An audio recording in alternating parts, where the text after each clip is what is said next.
2026 সালে পারমাণবিক বজ্র নির্গমনের কারণে পুরো পৃথিবীতে শুরু হয় টানা ভয়ঙ্কর বৃষ্টিপাত। কিন্তু এটা কোনো সাধারণ বৃষ্টিপাত ছিল না। এই দূষিত পানির সংস্পর্শে এসে মানুষ ধীরে ধীরে ভয়ঙ্কর সামুদ্রিক প্রাণীতে রূপ নিতে শুরু করে। শুধু মানুষই নয়, প্রাণীরাও অদ্ভুতভাবে পরিবর্তন হতে থাকে। শহরগুলো ধীরে ধীরে পানির নিচে তলিয়ে যেতে থাকে, আর ধনী লোকেরা নিজেদের বাঁচানোর জন্য আকাশের উপরে ঝুলন্তভাবে শহর তৈরি করে নেয়। নিচে পড়ে থাকা সাধারণ মানুষের ভাগ্যে জোটে শুধু ভয় আর হতাশা। এরই মধ্যে নতুন একটা আতঙ্ক ছড়িয়ে পড়ে।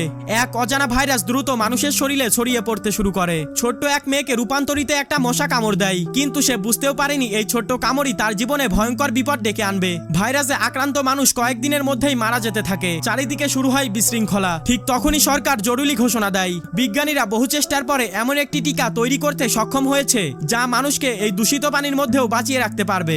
এই খবর শুনে সবাই নতুন একটি আশার আলো দেখতে পায়। কিন্তু হঠাৎ টেলিভিশনে এমন একটি দৃশ্য দেখানো হয় যা মুহূর্তের মধ্যেই সবাইকে আতঙ্কে নিস্তব্ধ করে দেয়।